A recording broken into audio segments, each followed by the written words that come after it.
नारायणं नमस्कृत्य नरं चैव नरोत्तमं देवीं सरस्वतीं व्यासं ततो जयमुदीरयेत्।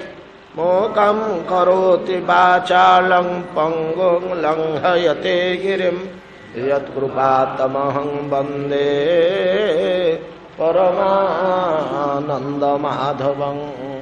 यत्कृपातमहं वन्दे परमानन्दमाधवं।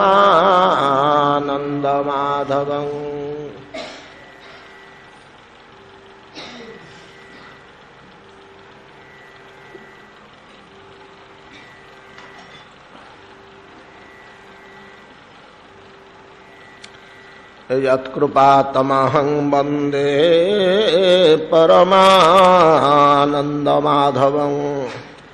एलोप्याख्यानम् अत्रोक्तम् तारोपाख्यानमेव च सूर्यवंशानुकथनं ससादाद्यानुर्गादयः। सौकन्यांचाथ सर्जाते ककुस्थस्य च धीमतः खट्वाङ्गस्य च मान्धातु सौभरे सगरस्य च। श्रील सूत गोस्वामी शौनकादि मुनिमानंग सम्मुखरे पूर्व प्रकाशित विस्तृत प्रकाशित भागवत लीला कथा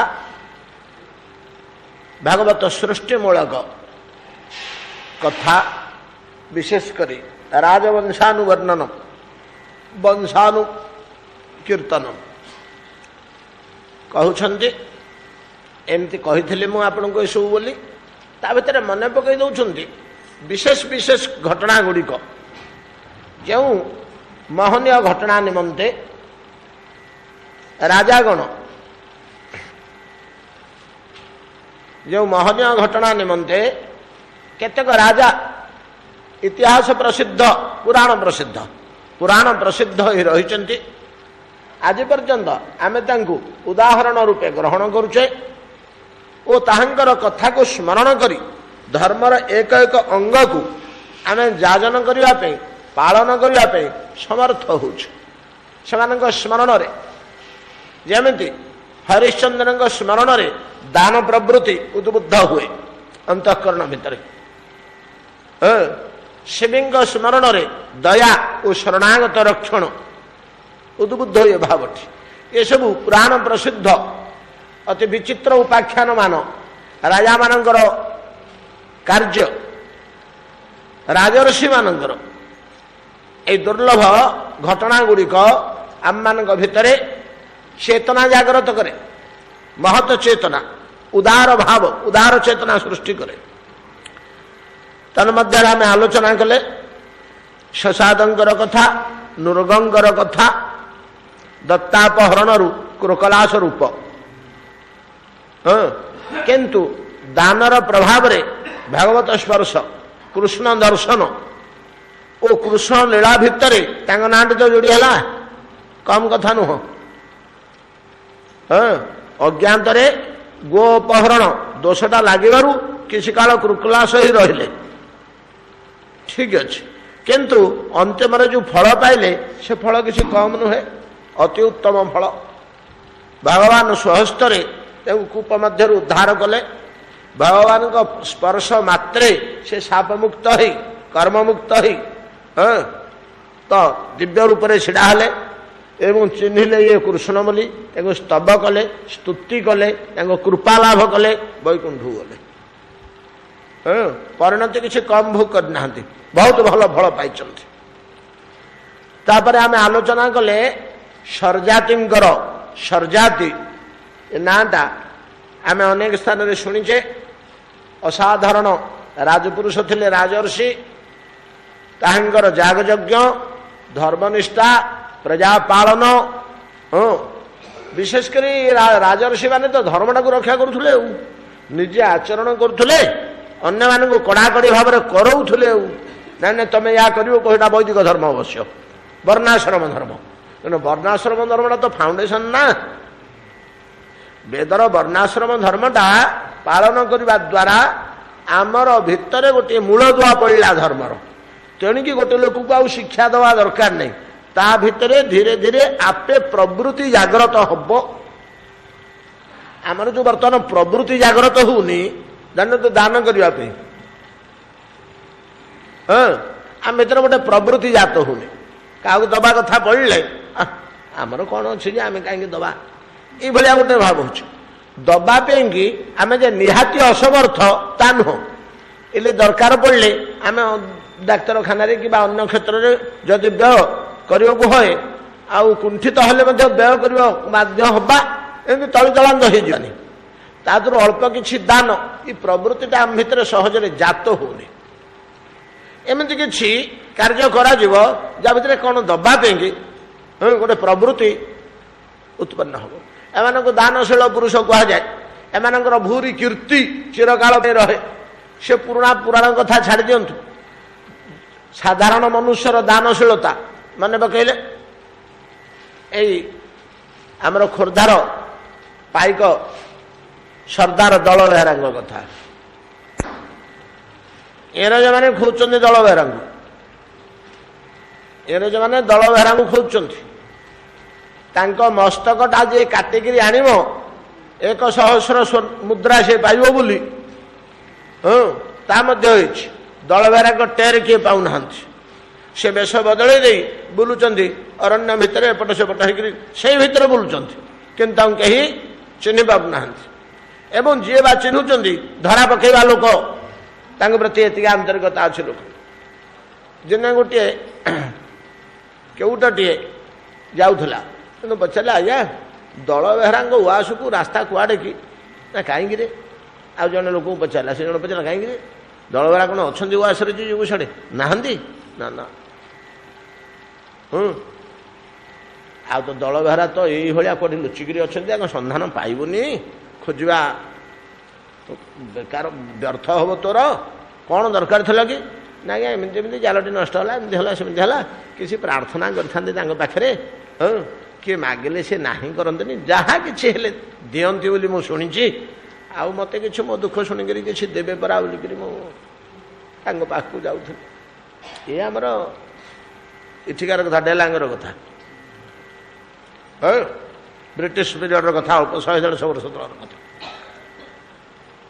ओहो ये दल बेहरा तो नहांती से कड़े लुचिकी अच्छा अच्छा मो साथी आस मु जड़े लोक पाक नहीं जो तू अर्थ पाइब सीधा कोर्ट को नहीं गले दल बेहरा सीधा कोर्ट को नहीं गले आदे कहीदे आज्ञा मुझे दल बेहरा मोर मुंड पे मृतवा जीवित धरदेले 100 मुद्रा हाँ दवापी एमती घोषणा ये लोक को से 100 मुद्रा दि जाऊ सी मत धरी आनी विचार करा जो मुझे ना मुझे सब घटना शुणला विचारक चिंता कले गोटे पद लिखी शुणा मिले जोटा असल जिनिसटा आम स्मरण करने घटना गुड़िक जानूँ भारत रे इभलिया गोटे गोटे लोक किपरि जन्म होउचंदी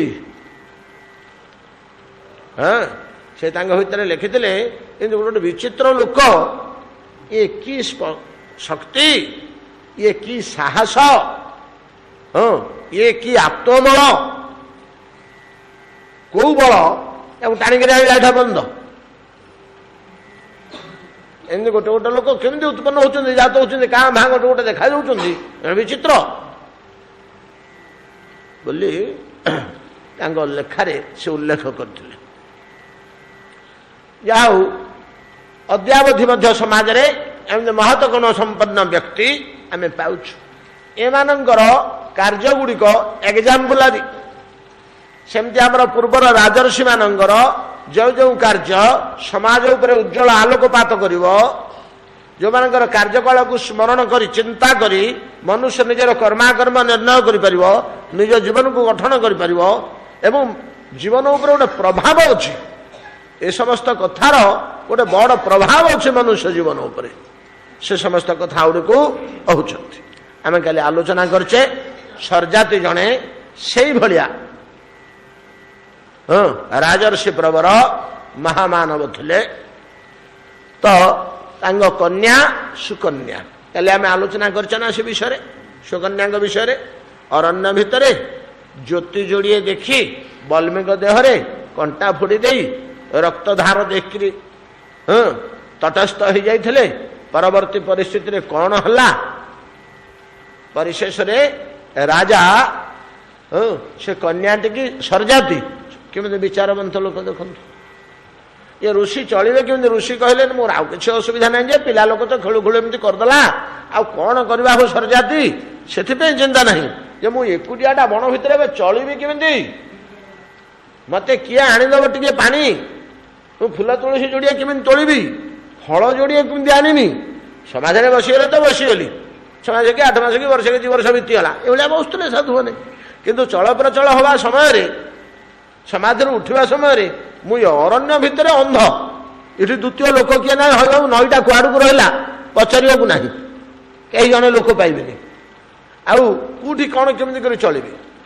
ରାଜା ସରଜାତି କିପରି ବିଚାରବନ୍ତ ଲୋକ ଥିଲେ, ହେଲେ ନାଇଁ ଋଷି ମହାଶୟ ନୁହଁ, ଯେଉଁ କନ୍ୟା ଆପଣଙ୍କ ପାଖରେ ଅପରାଧ କରିଛି ତାର ସେ ଅପରାଧ କ୍ଷମା କରିବାକୁ ହବ ନା, ଆଉ ତାର ସେ ଅପରାଧ କ୍ଷମା କରିବାକୁ ହବ।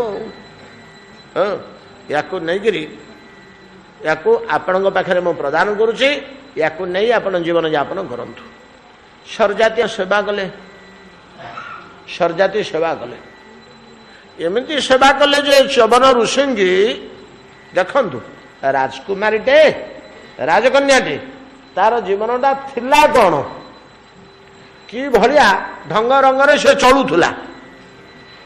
ବର୍ତ୍ତମାନ ଅରଣ୍ୟ ଭିତରେ ଋଷିଙ୍କ ନିକଟରେ ଯୋଉଠି ଘର ଟିକେ ମଧ୍ୟ ନାହିଁ, ବୃକ୍ଷମୂଳ ହିଁ ସେ ଲୋକ ହବ।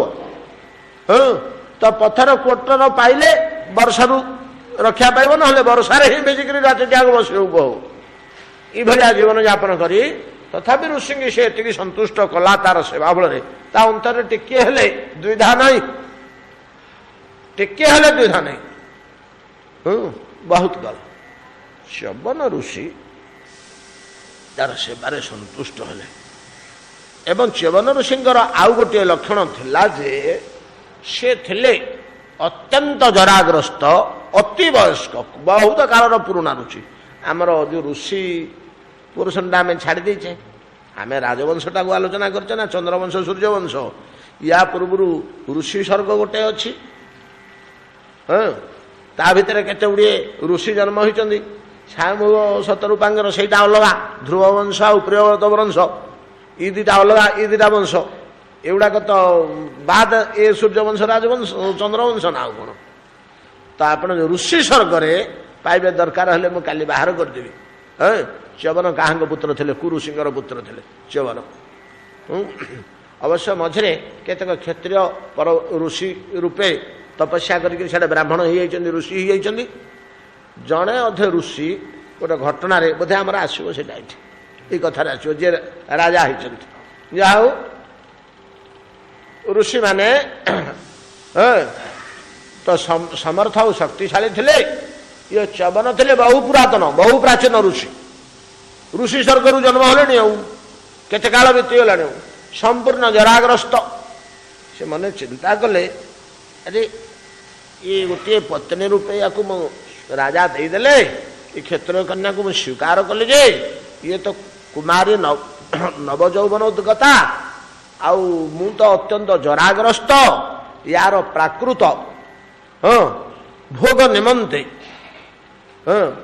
ତ ଆମେ ସମର୍ଥ ନୁହଁ। ତେଣୁ କ'ଣ କରିବା, ଗୋଟେ କ'ଣ ବ୍ୟବସ୍ଥା କରିବା। ଏତେ ବୃଦ୍ଧ ସେଥିରେ ସେ ତାର ପତ୍ନୀ ରୂପେ ନିଜକୁ ସଂକୁଚିତ ଅନୁଭବ କରିପାରେ। ଚ୍ୟବନ ଋଷି ସମର୍ଥ ଥିଲେ, ସ୍ମରଣ କଲେ ଅଶ୍ୱିନୀ କୁମାରଙ୍କୁ। ଅଶ୍ୱିନୀ କୁମାର ଦ୍ୱୟ ଆସିଲେ, ଋଷିଙ୍କ ଆହ୍ୱାନରେ ଆସି ପହଞ୍ଚିଲେ। ତ ମୁନି ଆମକୁ ସ୍ମରଣ କଲେ ଯେ ନା, ହଁ ଆସନ୍ତୁ, ଆପଣ ଦେବଲୋକବାସୀ ଆସନ୍ତୁ। ତ ଏ ଅଶ୍ୱିନୀ କୁମାର ଦ୍ୱୟଙ୍କର ଜନ୍ମ କଥା ତ କହିଛି।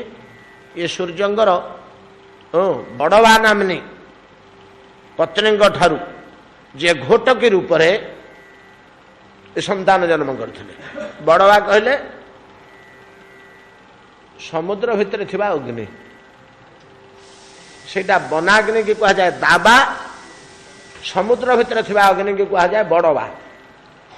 दाबा अपेक्षा बड़वा बहु अधिक गुण रे तेजियान शक्तिशाली ओ ज्वाला शक्ति तार बहु प्रखर समुद्र गर्भरे से कोठी अछि जाहु ताको बड़वा किनी कहନ୍ତି। से बड़वा एकदा सूर्यंग निकटरे प्रणय प्रार्थना कले घोटकी रूप धारण पूर्वक एवं सूर्यंग प्रभाव रे दोटी संतान जन्म कले से माने अश्विनी कुमार। ये अश्विनी कुमार द्वय उपेन्द्र भंग छंदरे देखा जाए आ संस्कृत छंदरे का महा देखे बेसी नहीं। परम रूपवान शोभा सौंदर्य पुणी अश्विनी कुमार अद्वितीय कंदर्प तुल्य किंतु तांकर मस्तक दोटी घोटक मस्तक मुह दुटी घोटक घोड़ा किंतु अंग और शरीर लावण्य सर्वश्रेष्ठ लावण्य और सौंदर्य। से दुहे आसी पहुँचले ये निवेदन कले किए से चवन जे आपण माने तो स्वर्गवद्य चिकित्सा विद्या जानती आमको टिके युवक कर दियंतु नहीं सेमें तो औषध किसी ना पर्यंत तेबे आमे आमर चिकित्सा शास्त्र रे थिबा ज्ञान खटेई गोटे नुआ औषध भागटे तैयारी करू बोली से माने तांगर द्रव्य गुण को धरी गोटे औषध निर्माण कले जो औषधर नाम वर्तमान च्यवन प्राश बोली आमे कहूचे किंतु कहीं से च्यवन प्राश तो सीधी किसी काम करूनी प्राय सब रिटायर्ड बुढ़ा माने गोटे गोटे डिबा रखिछंती ये कथार प्रभाव रे प्रकृत रे भेंडिया हेबे बोली कि जे किनुचंती ता नु ए कथार प्रभाव आज्ञा पुराण कथार प्रभाव देखंतु हमर केते दूर विश्वास ता ऊपर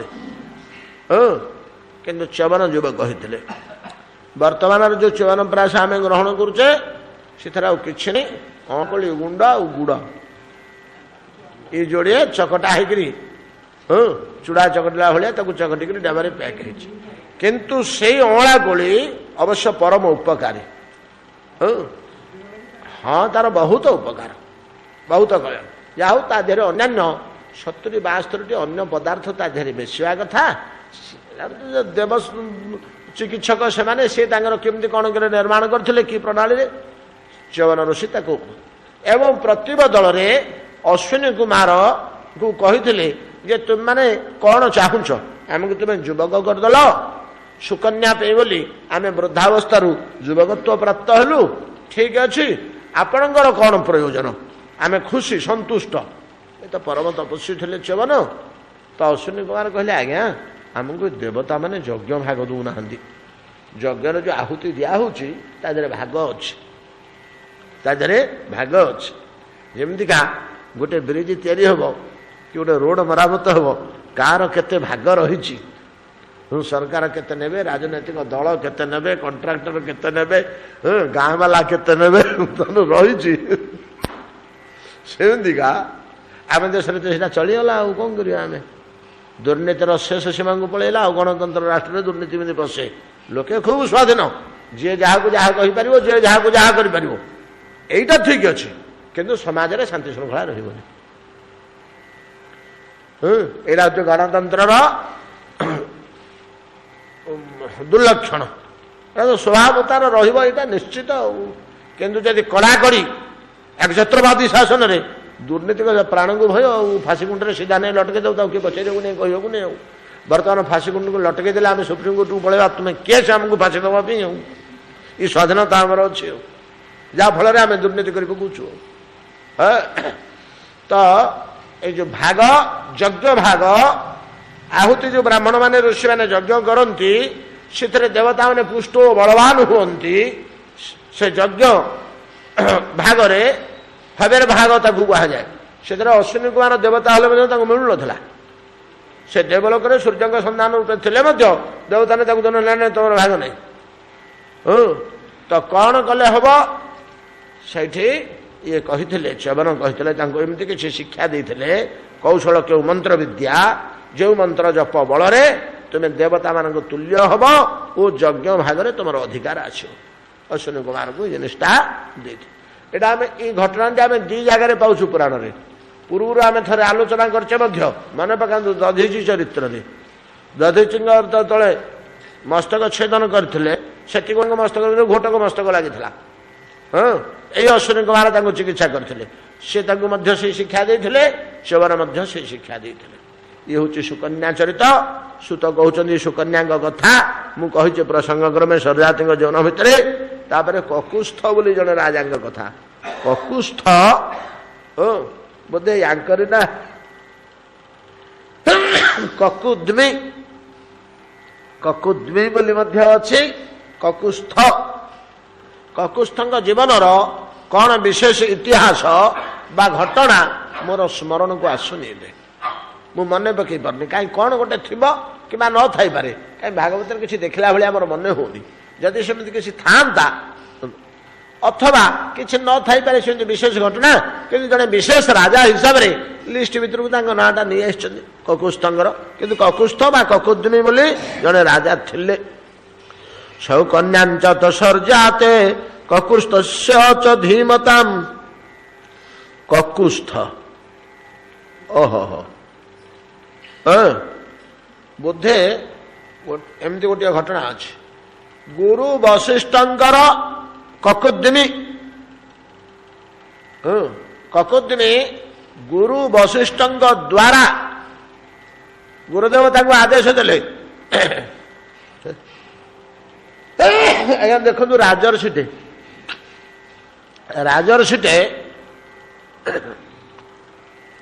ତାଙ୍କୁ ଆଦେଶ ଦେଲେ, ବୋଲେ କକୁଦ୍ମି ଆମର ଗୋଟେ ଗାଈ ଅଛନ୍ତି, ଏଗୁଡ଼ା ଅରଣ୍ୟ ଭିତରେ ଚରୁଛନ୍ତି ବୁଲୁଛନ୍ତି, ଆଉ ସମୟ ସମୟ ଦୌଡ଼ିକିରି ପଳେଇ ଆସୁଛନ୍ତି ଆଶ୍ରମକୁ। ଅଧା ଚରା ତାଙ୍କ ପେଟ ପୁରି ନଥାଉଛି, ଭୟରେ ଛନ ଛନ ହେଇ ମୋତେ ବ୍ୟାଘ୍ର ବୃକ ପ୍ରଭୃତି ହିଂସ୍ର ପଶୁଗଣକୁ ବଣ ଭିତରେ ଦେଖି ଭୟରେ ପଳେଇ ଆସୁଛନ୍ତି। ଆଉ ତମେ ତ ବୀର ପୁରୁଷ ଶକ୍ତିଶାଳୀ, ଆମ ଗାଈ ଗୁଡ଼ାକୁ ତୁମେ ବଣରେ ଚରେଇଲ, ଯେମିତି କୌଣସି ହିଂସ୍ର ପଶୁ ତାଙ୍କୁ ଆକ୍ରମଣ କରିପାରିବନି, ଆଉ ତମେ ସେମାନଙ୍କର ସୁରକ୍ଷାରେ ରହିବ। ହଁ ଆଜ୍ଞା କହିଲେ ଗୁରୁଦେବଙ୍କ ଆଦେଶ। ହଁ ଆଜ୍ଞା କହିକିରି କକୁଦ୍ମି ଆସିଲେ। କକୁଦ୍ମି ଆସି ରହିଲେ କୋଉଠି? ଗୁରୁଦେବଙ୍କ ପାଖରେ ଆଶ୍ରମରେ। ଗାଈ ଗୁଡ଼ିକୁ ନେଇକରି ବଣରେ ବୁଲେଇକିରି ଆଣନ୍ତି। ଗାଈ ଗୁଡ଼ିକୁ ବୁଲେଇକିରି ଆଣିକିରି ସନ୍ଧ୍ୟାରେ ଗୁହାଳରେ ରଖନ୍ତି। ଦିନକର ଏ ବ୍ୟାଘ୍ରମାନେ ଆଉ ଗୋବଧ କରିପାରିଲେନି, ଗୋ ଭକ୍ଷଣ କରିପାରିଲେନି। ଗୋଟେ ଭୟାନକ ବ୍ୟାଘ୍ର ରାତି ଅଧରେ ଗୋଗୋଷ୍ଠ ଭିତରେ ପ୍ରବେଶ କରିଛି। ଗୋରୁମାନେ ହମା ଚିତ୍କାର କଲେ, ବଦଲେ ତ ଦୌଡ଼ିଗଲେ କକୁଦ୍ମି ଖଡ଼ସ୍ତରେ। ତା ଭିତରେ ପଶି ବ୍ୟାଘ୍ର ବୋଲି ଖଡ଼ଗରେ ପ୍ରହାର କଲେ। ଖଡ଼ଗରେ ପ୍ରହାର କଲେ ଗୋଟେ ବୃଷର ମସ୍ତକ ଛେଦନ କରିଦେଲେ। ଗୋଟେ ବୃଷ ଗୋଟେ ଗୋଗୋଷ୍ଠ ଭିତରେ ଥିଲା, ବିଶାଳ ଗୋଷ୍ଠ। ତା ଭିତରେ ବ୍ୟାଘ୍ର ବୋଧରେ ଟିକେ ମୋଟା ରୋଟା ଉଞ୍ଚା ହେଇକିରି ବଡ଼ ଦେଖାଯାଉଛି ଷଣ୍ଢଟା, ବୃଷ ଗୋଟା। ଏ ଭୁଲ ହେଇଗଲା, ଅନ୍ଧକାର ଭିତରେ ମସ୍ତକ ଛେଦନ କଲେ। ବୃଷର ମସ୍ତକ ଛେଦନ ହେଇଛି କକୁଦରୁ। କକୁଦ କହିଲେ ତାର ଚୂଳ। ଓ ବ୍ୟାଘ୍ରର ଗୋଟିଏ କର୍ଣ୍ଣ ଛେଦିତ ହେଇଛି, ଗୋଟିଏ କାନ ଛେଦିକିରି ପଡ଼ିଛି। ବ୍ୟାଘ୍ର ଚାଲିଗଲା, କିନ୍ତୁ ବୃଷଭଟି ପ୍ରାଣ ତ୍ୟାଗ କଲା।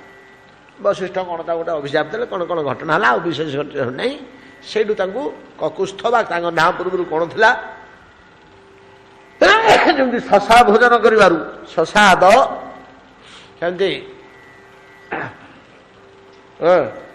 କକୁସ୍ଥ ବୃଷଭକୁ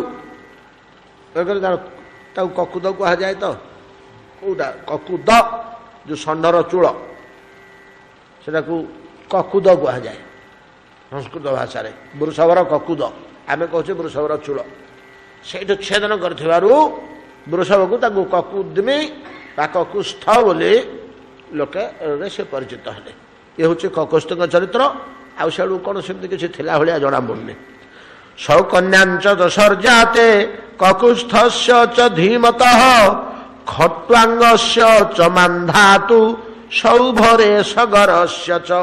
ଇଏ ଚାରୋଟିଆକ ଖଟ୍ୱାଙ୍ଗ, ମାନ୍ଧାତା, ସୌଭରୀ, ସଗର, ଏ ଚାରୋଟିଆକ ରହସ୍ୟମୟ ଓ କୀର୍ତ୍ତିମାନ ବ୍ୟକ୍ତି। ମାନ୍ଧାତାଙ୍କ ବିଷୟରେ ଆପଣମାନେ ଜାଣିଛନ୍ତି, ଆଉ ବେଶୀ କହିବା ଦରକାର ନାହିଁ। ଏ ମାନ୍ଧାତା କହୁଛି ଖଟ୍ୱାଙ୍ଗଙ୍କ ବିଷୟରେ। ଖଟ୍ୱାଙ୍ଗ ପ୍ରଥମ ଉଦାହରଣ ଭାଗବତର। ପ୍ରଥମେ ଖଟ୍ୱାଙ୍ଗ କଥା ଆସୁଛି ଭାଗବତରେ। ଆଉ ଭାଗବତର ପ୍ରାରମ୍ଭିକତା ପଳେଇଲା, ପରୀକ୍ଷିତଙ୍କର ପୂର୍ବ ଜୀବନ ଆଉ ଯାହା ଯେମିତି ହେଇକରି ସବୁ ସରିଗଲା। ଯେତେବେଳେ ଭାଗବତ କଥାବସ୍ତୁ ଆସି ପହଞ୍ଚିଲା, ଶୁକ ପରୀକ୍ଷିତ ସମ୍ବାଦ, ଶୁକଦେବ ଗୋସ୍ୱାମୀ ଆସି ପହଞ୍ଚିଗଲେ। ଭାଗବତ କହିଲେ ତ ତାର ଉପକ୍ରମଣ କାଟି ଯାଇଛି ପ୍ରଥମରୁ, ପ୍ରଥମ ସ୍କନ୍ଧରେ। ଏଟା ପ୍ରଥମ ସ୍କନ୍ଧର ଶେଷ ଅଧ୍ୟାୟ। ଏଠି ଶୁକ ଆସି ପହଞ୍ଚିଲେ, ଆରମ୍ଭ ହୋଇଗଲା ଦ୍ୱିତୀୟ ସ୍କନ୍ଧରୁ କଥୋପକଥନ। ପ୍ରଥମ ସ୍କନ୍ଧର ଶେଷ ଅଧ୍ୟାୟ କିମ୍ବା ଶେଷ ଅଧ୍ୟାୟର ପୂର୍ବ ଅଧ୍ୟାୟ। ଶୁକଦେବ ଗୋସ୍ୱାମୀ ଆସି ପହଞ୍ଚିଲେ। ଶୁକଦେବ ଗୋସ୍ୱାମୀ ଯେତେବେଳେ ପହଞ୍ଚିଗଲେ, ସେଠି କେତେ ମୁନି ଥିଲେ ଯେ 88,000 କୋଠି ଗୋଟେ ଅଛି। 88,000 ସହସ୍ର ମୁନି ସେଠି ଜମା ହେଇଥିଲେ ଗଙ୍ଗା କୂଳରେ, ହରିଦ୍ୱାରରେ, ବ୍ରହ୍ମକୁଣ୍ଡ ବୋଲି ଆମେ ଯାହାକୁ କହୁଛେ ତା ନିକଟରେ। ତା ତଳକୁ ଟିକେ ଦକ୍ଷ ଯଜ୍ଞ ସ୍ଥାନ। ତ ସେଇଠି ଆସିଥିଲେ। ଅଦ୍ୟାବଧି ସେଠି ଗୋଟେ କ'ଣ ସ୍ଥାନ ନିର୍ଣ୍ଣୟ କରିଛନ୍ତି ଯୋଉଠି ଭାଗବତ ହଉଥିଲା ବୋଲି। କିନ୍ତୁ ବ୍ରହ୍ମକୁଣ୍ଡ କୂଳରେ ହିଁ ହଉଥିଲା, ଗଙ୍ଗା କୂଳରେ, ବ୍ରହ୍ମକୁଣ୍ଡ ନିକଟରେ, ଯୋଉଟାକୁ ହରକିପେଡ଼ି ବୋଲି କୁହାଯାଉଛି। ହରିଦ୍ୱାରଟା ଦି ଭାଗ ନାହିଁ କି, ହରକିପେଡ଼ି, କନଖଲ। କନଖଲରେ ଦକ୍ଷ ଯଜ୍ଞ, ହରକିପେଡ଼ିରେ ଭାଗବତ ଶୁକ ପରୀକ୍ଷିତ ସମ୍ବାଦ। ଭାଗବତ ସେଠି ହଉଛି। ତ ସେଇଠି ବସିକରି ସେ ଭାଗବତ କହୁଛନ୍ତି। ବସିଛନ୍ତି 80,000 ମୁନିଙ୍କ ଭିତରେ। ପରୀକ୍ଷିତଙ୍କର ପ୍ରଶ୍ନ କ'ଣ ଥିଲା? ତ ମୋର ମ୍ରିୟମାଣସ୍ୟ କିଂ କର୍ତ୍ତବ୍ୟମ୍, ଯାହାର ପ୍ରାଣ ଛାଡ଼ି ଆସିଲା ତାର ସେତିକି ବେଳେ କ'ଣ କର୍ତ୍ତବ୍ୟ, ସେ କେମିତି ଉଦ୍ଧାର ହେବ? ଯେ ପ୍ରାଣ ନିକଟବର୍ତ୍ତୀ ହେଇଗଲା, ବେଶୀ ସମୟ ନାହିଁ, ଆଉ ଆଜ୍ଞା ମୋର ଆଉ ମାତ୍ର 7 ଦିନ, ବ୍ରାହ୍ମଣ ବାକ୍ୟ ଏପଟ ସେପଟ ହେବନି, ବର୍ତ୍ତମାନ ମୋର କର୍ତ୍ତବ୍ୟ କ'ଣ? ଏ 88,000 ମୁନି କିଏ ନିର୍ଣ୍ଣୟ କରିପାରିଲେନି। ଯିଏ ନିର୍ଣ୍ଣୟ କଲେ, ଏଥିରେ ଦ୍ୱନ୍ଦ୍ୱ ଆସିଲା, ଏ 7ଟା ଦିନରେ କ'ଣ କରିହେବ? ବେଦ ଉପନିଷଦ ଓ ଅନ୍ୟାନ୍ୟ ଉପାସନା ଶାସ୍ତ୍ରର ନିୟମ ପଦ୍ଧତି ଅନୁସାରେ ଏମାନେ ନିର୍ଣ୍ଣୟ କିଛି କରିପାରିଲେନି, କ'ଣ କରିବ? ସେଇଠୁ ଶୁକଦେବ ଗୋସ୍ୱାମୀ ଆସି ସ୍ୱତଃ ପହଞ୍ଚିଲେ। ସ୍ୱତଃ ସେଠୁ ଆସିଗଲେ। ଶୁକଦେବ ଗୋସ୍ୱାମୀ ଯଦି ଆସି ପହଞ୍ଚିଗଲେ, ଏ ମୁନି ଋଷିମାନେ ସମସ୍ତେ ଆସନ ଛାଡ଼ିକିରି ଠିଆ ହୋଇଗଲେ ଓ ସ୍ୱାଗତ କଲେ। ସେଇଥିରୁ ଲକ୍ଷ୍ୟ କଲେ ପରୀକ୍ଷିତ ଯେ ଇଏ କିଏ ଗୋଟେ ଟାଣୁଆ ଋଷିଟେ। ସେତେବେଳକୁ ୟାଙ୍କ ବୟସ 16 ବର୍ଷ। ସେତେବେଳକୁ କାହିଁକି, ସବୁବେଳେ ତ 16 ବର୍ଷ। ଶୁକଦେବଙ୍କୁ ଯେତେବେଳେ ଦେଖିଲେ ମଧ୍ୟ ସେ 16 ବର୍ଷର କିଶୋର। କାଳର ପ୍ରଭାବ ନାହିଁ ତାଙ୍କ ଉପରେ।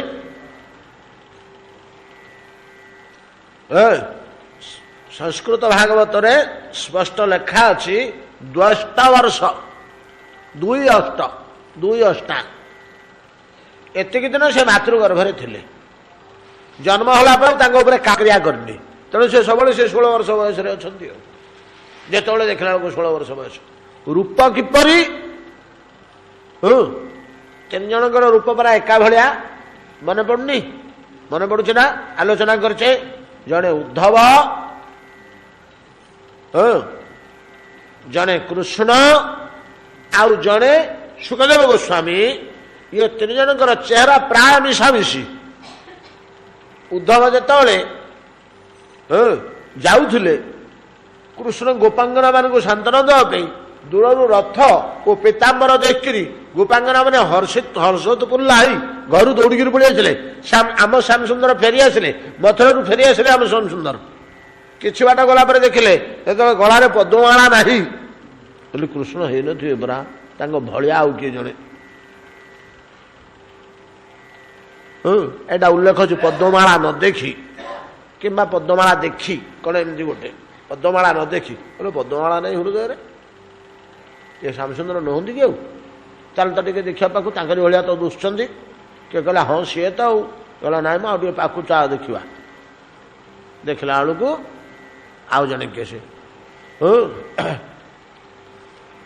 हे दूत प्रवर आपण किए तुम कृष्ण प्रेरित दूत सुखदेव गोस्वामी भाया चेहरा नग्न भागवत जहाँ वर्णना है नग्न जितेबले परीक्षितर धर्मसभा को अरण्य भितर आसी जाउछंती सुखदेव गोस्वामी तांको शरीरर आभारे अरण्यर चतुष्पार्श्व उज्ज्वल ही उठुची आलोकित हो जाइछि चतुष्पार्श्व आलोकित हो जाइछि अरण्य भितर उज्ज्वल हो जाइछि एवं पछरे दलुटीए बालक गोटे बालक दौड़ते दौड़ी से जुआड़े जाऊँ पछे पछे दलुटीए कुकुर वर्णना आसी ना तीन टा दल गोड़े दलुटीए कामिनी तीन टा दल पछे गोड़े से जुआड़े जाऊँ यार सब कारण अच्छे रूपर आकर्षण रे कामिनी गण एवं से बाया बातुल पागल भलिया किसी कार्यकलाप ठीक नथिबारु ए लोक गुड़ाकर कार्यकलाप विचार करा जाए ठीक रहे ना लोक गुड़ाकर कार्यकलाप ठीक रहे ना एमाने गुणातीत अवस्था थिबारु एमाने विधि निषेध नियम भितर न थांती तेणु कार्यकलाप किसी ठीक न थाए ताकू देखी बालक माने कौतुक गोड़े पहले गाँ पागलाटे आसिले छोटे पिला मैंने खंडे बाट ता पछरे जीवे किए बालीटे पकेब किए गोड़ीटे पकेब किए पथरटे पकेब आउ पिला दले जुआड़े दौड़े से गाँव में दांड में बुलुवा कुकुर बाघ कि न जानिक पछरे गोड़े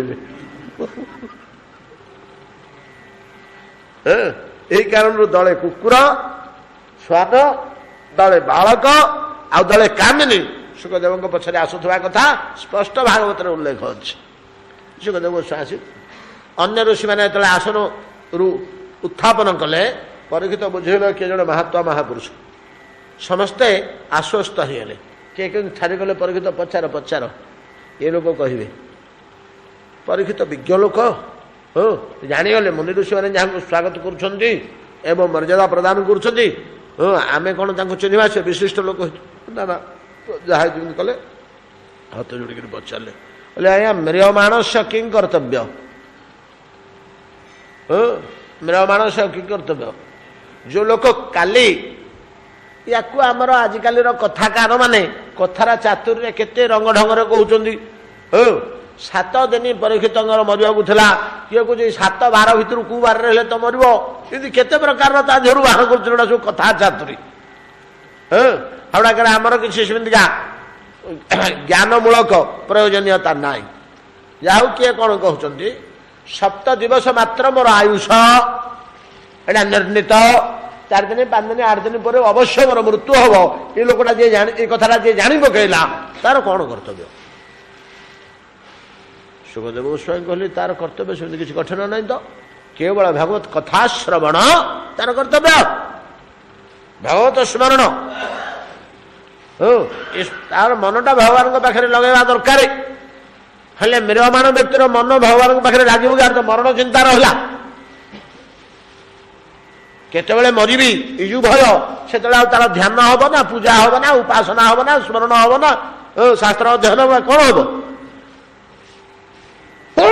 कौ बात से भगवान पाखे मन लगे सुखदेव गोस्वामी कहले बोले केवल कथा श्रवण रे कौन सी कष्ट न हो भगवान पाखे मन लगे किसी परिश्रम करवा नहीं किसी करवा नहीं एवं कान को मीठा मीठा लगे मौजा लीला कथा सबू भूली सियाड़ को मन पड़े तेणु केवल कथा श्रवण कर्तव्य कथा श्रवण कर ईश्वर कथा श्रवण कर प्राण त्याग करदे ईश्वर को प्राप्त हम नहीं कि जंग जंग भाव स्मरण बापी त्यजतंते कलिवरम तंतं एवैति कौन्तेय सदा तद्भाव भावित जंग जंग भाव स्मरण बापी त्यजतन्ते कलेबरम। जो भावरे भावित है, जो भावनारे थाई देह त्याग करा जाए, प्राण त्याग करा जाए, मृत्यु पर से भाव को प्राप्त हुए से लोक। गोटे व्याघ्र को चिंता कर, मृग को चिंता करी करी प्राण त्याग कले बोली मृग देह पाइले परा भरत रही आमर। सेमती ईश्वर को चिंता करी करी जे देह त्याग करदेला से संगे संगे ईश्वर भाव को प्राप्त होला। आउ गुण ईश्वर भाव भितर स्थित ही रहिबार उपाय कौन, कौशल कौन? सुखदेव गोस्वामी कहले जे केवल कथा श्रवण, आउ को बाटर मन स्थिर ही लागेबनी। कथा शुणुले मौजा कथा सियाड़ को मनटा तार से टाणी होकर रहिबो। परीक्षित तबे 7 दिन से भाया बीतवाक चाहूच ना आपण कृपा, ताहले तबे निश्चिंत बसी भगवान को लीला कथा श्रवण कर। मु कहूँ परीक्षित छुटिया सम्राट नुह, परिणत बयस, जीवन रु 3 भाग गलानी। तो आर्यावर्त बाद बहु अधिका स्थान से जय कर पृथ्वीर 3 भाग रु भागे युद्ध रे जय कर शासन करुले। परम धर्ममय सम्राट 5टा पितामह निज निजर गुण तांको भितर भर्ती कर परीक्षित भितर युधिष्ठिर, भीम, अर्जुन प्रभृति ये गोटे लोक सी कि सहज गोटे कथा को धर ने। आज्ञा खोलाखोली कहूँ मोर समय रहा 7 दिन, मुझे आपण कथार पड़ी बसीजी, आप जहाँ कहे से करी से नहला यार मोर समयटा तो पड़ेब ना। आ तो मो हाथ में बेल न नुआ कि गोटे करने कि आप कहते 7 दिन भितर निश्चय हम बोली। 7 दिन भितर हम बोलिक मुझे कथार विश्वास कर आरंभ करदेवी। श्रवण करी आप कीर्तन करेंगे। 5 दिन की बीतीगला कि 6 दिन बीतीगला, 5 दिन कि 6 दिन पर मुझे जानवी जे ना नहीं कामटा हेनी, इथे मोर आत्मकल्याण हेनी, आत्मोद्धार हेनी, या छाड़िक अन्य रास्ता नवाक हम। से तो मोर 5 दिन गला ना 7 दिन रु आ जोड़े दिन थी। तेणु मत निसंदेह भाव में जानवा दरकार मु जो कार्य आरंभ करी से आत्मकल्याण मोर निश्चय हम। कौन बुझीपार मो कथा? यहीटा ही परीक्षित चिंता। मुझे आपण विश्वास कर आरंभ करदेवी, यदि फल न मिलला आ समय तो नहीं ना मो हाथ में, समयटा तो पलैला। यदि फल न मिलला समयटा नष्ट हो। तेणु मत निर्णय कर कहतु इति पूर्वरु यही कथा श्रवण द्वारा भगवत स्मरण द्वारा एमती दिन 2 दिन 4 दिन भितर 8 दिन 10 दिन भितर कहार आत्मोद्धार होइछि कि यदि गोटे 2टा होइथिबो ताले मु जानिबि जे हाँ एटा निश्चय हम। तार तो होइछि आ मोर काई होबनी। एनि गोटे 2टा जदि प्रमाण मिलिबो, परीक्षामूलक प्रमाण जदि गोटे 2टा मिलिबो ताले आउ इथरे चिंता करिवार किछ नै। तार होइछि मोर निश्चय होबो, ओइटा तो हवा कथा स्वाभाविक। पूर्वरु कार एमती होइछि आज्ञा भागवत कथा श्रवण करिकरी के से वैकुंठ प्राप्त होइछि, आत्मोद्धार होइछि कहार। मु मो जीवन आग मो निज पे किसी करि पारलिनी, राष्ट्र पे, जाति पे, समाज पे किछि किछि करिछि, देश पे किछि करिछि, कि मो निज पे किछि करि पारनी। मु जुडा करिछि लोकहितकर कार्य करिछि सत्य, किंतु जुडा कर्ममय होइथिबारु मते परवर्ती पाथेय सेगुड़ाक हेनी, सेटा ये रही। देह त्याग कला से देह साथी सेगुड़ाक ये रहीगला। देह संबंधी कर्म गुड़ाक मुझे किंतु देह त्याग कर ऊर्ध्व को गला मो साथी जीवा भाया किसी कर्म मु विशेष संग्रह कर पारि नाही। मोर आत्मोद्धार आत्मकल्याण निमंते मु विशेष किसी कर पारि नाही। तेणु मो साथी मोर आत्मोद्धार आत्मकल्याण केमती हम तार बाट बतातु। से सुखदेव गोस्वामी कहते ठीक कह परीक्षित निसंदेह होगी जदि भजन साधन आरंभ न कर निसंदेह होगी जदि भजन साधन न कर शीघ्र फल मिले ना। संदेह रहिले डेरी हो फलटा पूर्ण परिमाण मिलनी। पूर्ण विश्वास अवश्य मु फल प्राप्त हेबी ଅବଶ୍ୟ ମୁଁ ଉଦ୍ଧାର ହେବି ଏ ଦୃଢ଼ ବିଶ୍ୱାସ ସହକାରେ କାର୍ଯ୍ୟ ଆରମ୍ଭ କଲେ ନିଶ୍ଚୟ ମିଳିଯିବ। ଗୋଟେ ମାନସିକ ବଳ ତା ଭିତରେ ମିଶିବ। ଭଲ କରିଛ ପଚାରୁଛ। ହେଇଛି ଅନେକ ଲୋକଙ୍କର ହେଇଛି। ହଉ ପରୀକ୍ଷିତ କେତୁଟା କହିବି, ତମର ତ 7 ଦିନ ଅଛି, ସେଟା ଯଦି ଆରମ୍ଭ କରି ବସିବି ସେଥିରୁ 4 ଦିନ କେବଳ ଶୀଘ୍ର ପଳେଇବ। କ'ଣ କହୁଛ? ନା ଆଜ୍ଞା ଗୋଟେ କହିଦିଅନ୍ତୁ ତ ଅନ୍ତତଃ ମୋର ବିଶ୍ୱାସ ଜାତ ହେବା ପାଇଁ। ନା ଶୁଣ, ଖଟ୍ଟାଙ୍ଗ ବୋଲି ଜଣେ ରାଜା ଥିଲେ। ସେ ଖଟ୍ଟାଙ୍ଗ ଥିଲେ ଧର୍ମ ଧୁରନ୍ଧର। ତାଙ୍କର ଧର୍ମ ବଳ ଯଥେଷ୍ଟ ଥିଲା। ଖଟ୍ଟାଙ୍ଗର ଧର୍ମ ବଳ ଯଥେଷ୍ଟ ଥିଲା। କ୍ଷାତ୍ର ବଳ ଯେପରି ଥିଲା, ଧନୁର୍ବିଦ୍ୟା ଧନୁର୍ବେଦର ବଳ ଯେମିତି ତାଙ୍କର ଥିଲା, ସେମିତିକା ଧର୍ମ ବଳ ମଧ୍ୟ ତା ସାଥିରେ ଥିଲା। ଦିଟାକ ଥରେ ଦେବତାମାନେ ଅସୁରମାନଙ୍କ ଦ୍ୱାରା ନିପୀଡ଼ିତ ହେଇ ପରାସ୍ତ ହେଇ ବାରମ୍ବାର ବିଚାର କଲେ ଯେ କ'ଣ କରିବା, ଆମେ ତ ଅସୁରମାନଙ୍କୁ ରାକ୍ଷସମାନଙ୍କୁ ପରାସ୍ତ କରିପାରିଲେନି, ସ୍ୱର୍ଗ ରାଜ୍ୟ ସେ ଆମଠୁ ଛଡ଼େଇ ନେବା ଉପରେ, ଆଉ କ'ଣ କରିବା? ନା ଖଟ୍ଟାଙ୍ଗ ଅଛନ୍ତି ପୃଥିବୀରେ ରାଜା, ତାଙ୍କୁ ଡାକି ଆଣିବା। ସେ ଅସୁରମାନଙ୍କୁ ପରାସ୍ତ କରିପାରନ୍ତି। କାହିଁକି ନା ସେ ଇନ୍ଦ୍ରଙ୍କ ତୁଲ୍ୟ ଯୋଦ୍ଧା, ଧନୁର୍ବେଦରେ ଧୁରନ୍ଧର। ତ ଏଇଟା ଯେମିତି ତାଙ୍କ ପାଖରେ ଅଛି, ତା ସାଥିରେ ଅଧିକା ଧର୍ମ ବଳ ତାଙ୍କର ଅଛି। ଧର୍ମ ବଳଟା ମିଶିଲେ, କ୍ଷାତ୍ର ବଳ ସହ ଧର୍ମ ବଳ ମିଶିଲେ ଅସୁରମାନଙ୍କୁ ସେ ପରାସ୍ତ କରିବାକୁ ସହଜ ହେଇପାରେ। ଗଲେ ଦେବତାମାନେ ଖଟ୍ଟାଙ୍ଗ ପାଖରେ ଏଇ ପ୍ରସ୍ତାବ ଥୋଇଲେ, ଏମିତି ଏମିତି କଥା, ଅସୁରମାନେ ଆମକୁ ବଡ଼ ନିପୀଡ଼ନ କରୁଛନ୍ତି, ଆଉ ଆପଣ ଟିକେ ଯିବେ କି ଆମକୁ ସାହାଯ୍ୟ କରିବେ କି? ଖଟ୍ଟାଙ୍ଗ ବହୁତ ବିଚାର କଲେ, ବୋଲି ପ୍ରାଣ ଯାଉ ହଉ, ପରୋପକାର ଫେରେ ଦେବତାମାନଙ୍କ ଉପକାର। ପରୋପକାର ପାଇଁ ଯଦି ପ୍ରାଣ ଯିବ ତାହେଲେ ସେଇଟା ତ ଆମର ମୁକ୍ତିର ପଥ, ଗତିର ପଥ। ତେଣୁ ଆମେ ଅସୁରମାନଙ୍କୁ ଜୟ କରିପାରୁ ବା ନପାରୁ, ଯିବା ଉଚିତ। ବୋଲି କହିଲେ ହଁ ଯିବେ। ଗଲେ ଏଇ ଯେଉଁ ବଳ, ଏଇଟା ତ ଧର୍ମ ବଳ। ଆଉ ଧର୍ମ ବଳ କ'ଣ? ପରୋପକାରାର୍ଥେ ଆତ୍ମୋତ୍ସର୍ଗ। ହଁ ମୋର ପଛେ ନଷ୍ଟ ହଉ ସବୁ, ତାର କଲ୍ୟାଣ ହଉ, ଏ ଭାବ ତ ଧର୍ମ। ଆଉ କ'ଣ? ଯାହା ହଉ ସୌଭାଗ୍ୟକୁ ତ ଖଟ୍ଟାଙ୍ଗ ରାକ୍ଷସମାନଙ୍କୁ ସମ୍ପୂର୍ଣ୍ଣ ପରାହୃତ କଲେ। ସ୍ୱର୍ଗ ରାଜ୍ୟ ତାଙ୍କ କବଳରୁ ମୁକ୍ତ କଲେ। ସେମାନଙ୍କୁ ବହୁ ଦୂରକୁ ତଡ଼ିଦେଲେ, ବହୁ ଦୂରକୁ। ରାକ୍ଷସମାନେ ଭାଗ୍ୟରେ ପଳେଇଲେ, ଆତ୍ମଗୋପନ କଲେ। ଆଉ ସାହସ କଲେନି ତ ସ୍ୱର୍ଗ ମୁହାଁ ହେବା ପାଇଁ। ଦେବତାମାନଙ୍କର ମହାମହୋତ୍ସବ ହେଲା, ନଗର ସଜ୍ଜା କଲେ, ବାଜା ବାଜଣା ବାଜିଲା, ଅପ୍ସରାମାନେ ଗୀତ ଗାଇଲେ, ଖଟ୍ଟାଙ୍ଗଙ୍କୁ ପୂର୍ଣ୍ଣ ମର୍ଯ୍ୟାଦା ଦିଆହେଲା। ଖଟ୍ଟାଙ୍ଗ ହିଁ ରକ୍ଷା କଲେ ନା ସମ୍ପୂର୍ଣ୍ଣ। ତାହାଙ୍କର ସମ୍ମାନାର୍ଥେ ସମସ୍ତ ବ୍ୟବସ୍ଥା ହେଲା। ଇନ୍ଦ୍ର କହିଲେ, ଖଟ୍ଟାଙ୍ଗ ଆପଣ ଆମକୁ ଏତେ ବଡ଼ ବିପଦରୁ ରକ୍ଷା କଲେ, ଆଉ ଆପଣ କ'ଣ ଗୋଟେ ଉପହାର ଆମେ ଆମକୁ ଦେବାକୁ ଚାହୁଁଛୁ, ଗୋଟେ ସ୍ୱର୍ଗୀୟ ଜିନିଷଟେ, ଗୋଟେ କିଛି ସ୍ୱର୍ଗୀୟ ପଦାର୍ଥ ଉପହାର ସ୍ୱରୂପ ଆପଣଙ୍କୁ ଦେବାକୁ ଚାହୁଁଛୁ, ନିଅ ବୋଲି କିଏ କହିଲେ? ଦେବତାମାନେ କହିଲେ, ଇନ୍ଦ୍ର ପ୍ରଭୃତି।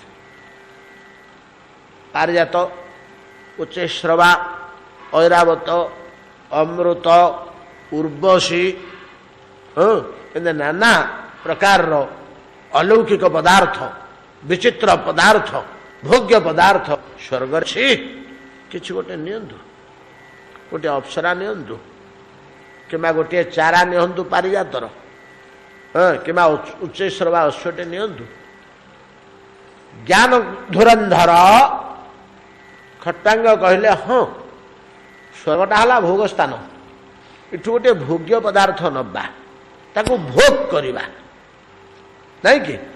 ତାକୁ ଭୋଗ କରିବା ପୂର୍ବରୁ ଆମେ ଜାଣିବା ଉଚିତ ଯେ ଆମେ ଯେଉଁ ଭୋଗ୍ୟ ପଦାର୍ଥ ନେବୁ, ନାଇଁ କି, ସେ ଭୋଗ୍ୟ ପଦାର୍ଥଟାକୁ ଆମେ କେତେ ଦିନ ଭୋଗ କରିବାକୁ ସମର୍ଥ ହଉ। ଆମେ ନେଇଯିବା, ଯଦି ଭୋଗ କରିପାରିବାନି ଲାଭ କ'ଣ? ଗୋଟେ 90 ବର୍ଷର ବୁଢ଼ାକୁ ଆମେ ଉଚ୍ଚୈଶ୍ରବା ଅଶ୍ୱଟାକୁ ଦେବା, ନାଇଁ କି? ସେ ବୁଢ଼ା ତାକୁ ମାନିବ? ସେ ବୁଢ଼ାକୁ ସେ ଘୋଟକ ମାନିବ ନା ସେ ଘୋଡ଼ାରେ ଚଢ଼ିପାରିବ? ସେ ଦି କୁଦା ମାରିଲା ବେଳକୁ ଇଏ ରକ୍ତ ବାନ୍ତିକିରି ବୁଢାର ପ୍ରାଣ ଯାଇଥିବ। ତାର ବଳ ଥିବା ଦରକାର ତ, ଶକ୍ତିଶାଳୀ ଲୋକ ନହେଲେ ଘୋଟକକୁ ଆୟତ୍ତ କରିପାରିବ କି? ଏଣେ ରୁଗ୍ଣ ଲୋକ ଏ କଙ୍କାଳ ସାର ସେ ଐରାବତ ହସ୍ତିକି ତାକୁ ଦବା, ସେ ତାକୁ ଆୟତ୍ତ କରିପାରିବ? ଆୟୁଷ ତା ଦେଖିବା ଦରକାର। ମୋର ଆୟୁଷଟା ଟିକେ ଦେଖନ୍ତୁ କେତେ ଅଛି। ଇନ୍ଦ୍ର କହିଲେ ହଁ ହଉ ଠିକ ଅଛି। ଯମ ଆୟୁଷ କେତେ ଅଛି ଦେଖିଲ? ଆମର ଖଟ୍ୱାଙ୍ଗଙ୍କର ବାହାର କର, ଆମ ସମସ୍ତଙ୍କର ସେଠି ହିସାବ ନାହିଁ କି? କର୍ମା କର୍ମ ଆମେ କିଏ କ'ଣ କରୁଛେ, କିଏ କ'ଣ କରୁଛେ, ଆଉ ଆମର ସବୁ କିଛି ସେଠି ଅଛି ତ। କେତୋଟି ନିଶ୍ୱାସ ଗଲାନି, ଆଉ କେତୋଟି ନିଶ୍ୱାସ ଆମେ କଟେଇବା ଭବିଷ୍ୟତକୁ? ଯମ କହିଲେ ସିଫ୍ ଡିପାର୍ଟମେଣ୍ଟଟା ଚିତ୍ରଗୁପ୍ତଙ୍କର, ତାଙ୍କର ପଞ୍ଜିକାର ସେ ଚିତ୍ରଗୁପ୍ତ। ଦେଖ ଚିତ୍ରଗୁପ୍ତ ସାଙ୍ଗେ ସାଙ୍ଗେ ଓଲଟେଇ ଦେଲେ, ତାଙ୍କର ତ ସବଳର କାରବାର। ଚଟକିରି ବାହାର କରିଦେଲେ ଖଟୁଆଙ୍କର ମିନିଟିକ ଭିତରେ, ତାଙ୍କ ପେଜ ବାହାରି ପଡ଼ିଲା। ଦେଖିଦେଲେ, ଦେଖିଦେଇକି ଟିକେ ସ୍ତମ୍ଭୀଭୂତ ହେଇଗଲେ। ଯମ ଚାହିଁଦେଲେ କ'ଣ କହ? ଚିତ୍ରଗୁପ୍ତ କିଛି କହିପାରୁନାହାନ୍ତି, ଚୁପକିରି କାନରେ କହିଲେ, ବୋଲେ ଆଜ୍ଞା ଆଉ ମୁହୂର୍ତ୍ତେ, ଆଉ ମୁହୂର୍ତ୍ତେ। ଯେତେବେଳେ ଏକଥା କହିଲେ ଯମ ମଧ୍ୟ ଚମକି ପଡ଼ିଲେ, ଇନ୍ଦ୍ରଙ୍କୁ କହିପାରୁନାହାନ୍ତି। ଇନ୍ଦ୍ରଙ୍କ କାନରେ ଯାଇକରି କହିଲେ, ଚୁପ୍ କରି ବୋଲେ ଆଜ୍ଞା ଆଉ ଗୋଟିଏ ମୁହୂର୍ତ୍ତ ଅଛି ତାଙ୍କର ଆୟୁଷ। ଇନ୍ଦ୍ର କହିଲେ, କହିଲେ ବୋଲି ନ କହିଲେ ବୋଲି, ଲୋକଟା ମରିବା ପୂର୍ବରୁ ମୁଁ ଯେଉଁ ବର ଦେଇଛି, ମୁଁ କହିଛି ଦେବି ବୋଲି, ତାର ଉପହାର କ'ଣ ସେ ମାଗିଦେବୁ? ସେ ଜାଣିନୁ। ସେ ସାହସ କରି ଇନ୍ଦ୍ର କହିଦେଲେ, ଖଟ୍ୱାଙ୍ଗ ବଡ଼ ଦୁଃଖର କଥା, ଆପଣଙ୍କୁ କ'ଣ କହିବି, ମୋର ପାଟିରୁ ବାହାରୁନି ଭାଷା। ଆପଣଙ୍କର ଆୟୁଷ ଆଉ ଏକମାତ୍ର ମୁହୂର୍ତ୍ତ ଅଛି। ଖଟ୍ୱାଙ୍ଗର କିଛି ଚିନ୍ତା ନାହିଁ। ଆଜ୍ଞା ଗୋଟେ ମୁହୂର୍ତ୍ତ ଅଛି ନା? ଆଉ ଗୋଟେ ମୁହୂର୍ତ୍ତ ଯାଉ ତ, ଆହେ ଗୋବିନ୍ଦ ବୋଲି ଉଚ୍ଚାରଣ କଲେ। ଭାଗବତ କଥା ଟିକେ ସ୍ମରଣ କଲେ, ବୋଲେ ମନଟାକୁ ଚିନ୍ତାଶୀଳ ଭଗବାନଙ୍କ ପାଖରେ ସଂଯୁକ୍ତ କଲେ। କହିଲେ ସମସ୍ତେ ଚତୁର୍ଦିଗରେ ହରିନାମ କର, ହରିଗୁଣ ଗାନ କର, ହରି ମହିମା ଗାନ କର, ହରି ଲୀଳା ଗାନ କର। ଦୟାକରି ଏତିକି ମୋର ଦରକାର ଆପଣମାନଙ୍କ ପାଖରୁ, ଆଉ ମୋର କିଛି ଉପହାର ଦରକାର ନାହିଁ। ଦେବତାମାନେ ସମସ୍ତେ ହରିଧ୍ୱନି କଲେ, ଭଗବାନଙ୍କ ମହିମା ଗାନ କଲେ, ଭଗବାନଙ୍କ ସ୍ତବ ସ୍ତୁତି ଗାନ କଲେ। ଠିକ ଯେତେବେଳେ କଣ୍ଠାଗ୍ରତ ସମୟ ଆସି ପହଞ୍ଚିଲା, ଘଣ୍ଟା ଦେଖୁଛନ୍ତି ଖଟ୍ୱାଙ୍ଗ, ହେ ଗୋବିନ୍ଦ ବୋଲି ଗୋଟେ ପାଟି କଲେ। ଯେ ଗୋବିନ୍ଦ ରହିଗଲା, ସେ ବାୟୁ ସିଆଡ଼େ ଗଲା, ଆଉ ଫେରିଲାନି। ଯେମିତି ହରିଦାସ ଠାକୁରଙ୍କ ନିର୍ଜାଣରେ ଗୋଟେ ପଦ କୁହାଯାଇଛି, ତ ନାମେର ସହିତ ପ୍ରାଣ କଇଲ ନିଷ୍କ୍ରାମଣ। ପ୍ରାଣଟା ଯିବ, ଆଉ ଫେରିଲେ ତା ନା ହେଲା ନିଶ୍ୱାସ। ଆମେ ବଞ୍ଚୁଛେ, ପଳେଇଲେ ତାର ଯିବାଟା ନିଶ୍ୱାସ, ଭିତରକୁ ପଶିବାଟା ହଉଛି ପ୍ରଶ୍ୱାସ, ନାଇଁ କି? ଆଉ ଫେରିବନି, ସେ ଶରୀରଟା ତ ଗଲା, ଯାଉ ଯିବନି। କେମିତି ଗଲା? ଖାଲି ନାମଟା ଯାଇନି, ପ୍ରାଣଟା ଯାଇନି। ସେ ବାୟୁଟା ନାମ ଉଚ୍ଚାରଣ କରିକିରି ଗଲା। ନାମେର ସହିତ ପ୍ରାଣ କହିଲ ଉତ୍କ୍ରମଣ। ଖଟ୍ୱାଙ୍ଗ ଯୋଉ ସ୍ଥାନ ପାଇଲେ ହଉ ପରୀକ୍ଷିତ, କ'ଣ କହିବି? ନାମ ସହିତ ପ୍ରାଣ ତ୍ୟାଗ କଲେ ତ ସାଧାରଣ ମୁକ୍ତିକାମୀ ପୁରୁଷ ମାନ ଗଣ ବା ମୁକ୍ତ ପୁରୁଷ ଗଣ ସେ ସ୍ଥାନ ପାଆନ୍ତିନି, ବହୁ ଊର୍ଦ୍ଧ୍ୱ ସ୍ଥାନ ପାଇଲେ। ଆଉ ତୁମେ ମଧ୍ୟ କଥା ଶ୍ରବଣ ଦ୍ୱାରା ଭଗବାନଙ୍କ ପାଦପଦ୍ମରେ ମନ ବିନିଯୋଗ କରି ଅନାୟାସରେ 7 ଦିନ ଭିତରେ ପାଇଯିବ। 7 ଦିନ ଭିତରେ ଆଉ କ'ଣ କରିପାରିବ? ଯଜ୍ଞ, ଦାନ, ତୀର୍ଥ, ଯୋଗ, ବେଦାଧ୍ୟୟନ, ଏଟା ତ 7 ଦିନ ଭିତରେ କିଛି ହବନି। କିନ୍ତୁ ଯେତେବେଳେ ଏକ ମୁହୂର୍ତ୍ତ ଭିତରେ ଜଣଙ୍କର ହେଇଛି, 7 ଦିନ କାଳ ତ ତମର ଅଛି। ବସି କଥା ଶୁଣ, ତମେ ତ ଅନେକ ଗୁଡ଼ିଏ ଜିନିଷ ଜାଣିପାରିବ, ତମ ମନ ତ ଗାଢ଼ ଭାବରେ ଲାଗିବ। ଇଏ ହଉଛି ଖଟ୍ୱାଙ୍ଗଙ୍କର କଥା। ଏ ଖଟ୍ୱାଙ୍ଗ ଚରିତ ମୁଁ ଆପଣମାନଙ୍କୁ କହିଛି ବୋଲି କହୁଛନ୍ତି। ତାଙ୍କର ଜୀବନ ଇତିହାସ କାର୍ଯ୍ୟକାଳ, ସୌକନ୍ୟାଞ୍ଚାଥ ସର୍ଜାତେ କକୁଷ୍ଠସ୍ୟ ଚ ଧୀମତଃ ଖଟ୍ୱାଙ୍ଗସ୍ୟ ଚ ମାନ୍ଧାତୁ ସୌଭରେ ସଗରସ୍ୟ ଚ। ବେଶୀ ଗୁଡ଼େ ରାଜାଙ୍କ କଥା କୁହାହେନି, 3-4 ଜଣଙ୍କର କୁହାହେଇଛି। ସବୁ ବଡ଼ 5-7 ଜଣଙ୍କ ରାଜାଙ୍କ କଥା ଆସିବ। ଯଦିଓ ଆମର ଜଣ ଜଣଙ୍କ ରାଜାଙ୍କ ସମ୍ବନ୍ଧର କୀର୍ତ୍ତି ସମ୍ବନ୍ଧରେ ବିସ୍ତୃତ ଆଲୋଚନା କରି ଆମର ସମୟ ଟିକେ ବିତି ଯାଉଛି, ତ 5-7 ଜଣ ତ ବେଶୀ ସମୟ ଲାଗିବନି। ଆଉ ବିସ୍ତୃତ ଆଳଙ୍କାରିକ ରୀତିରେ ଆମେ ଯଦି ତାଙ୍କ ଜୀବନ ଚରିତ ଆଲୋଚନା ନ କରିବା, ତାଙ୍କର ମହନୀୟ ଗୁଣ ଗୁଡ଼ାକ ନାମ ଭିତରେ ପ୍ରଭାବ ପକାଇବ, ପଶିବ। ନା ଶୁଣିବାକୁ ରୁଚିକର ହେବ। ଆମେ ଖାଲି ପଦ ପଦ କରି ଗଡ଼େଇ ଦେଲେ ତା ରୁଚି ଆସିବନି। ଏଥର ଆମର ବେଶୀ ସମୟ ଯିବନି, 5-7 ଜଣ ରାଜାଙ୍କ କଥା କହିଛନ୍ତି, କିନ୍ତୁ ଆଜି ଆଉ ବେଶୀ ଆଗେଇ ହେଲାନି। କେବଳ ଖଟୁଆଙ୍କ କଥା କୁହାହେଇଛି।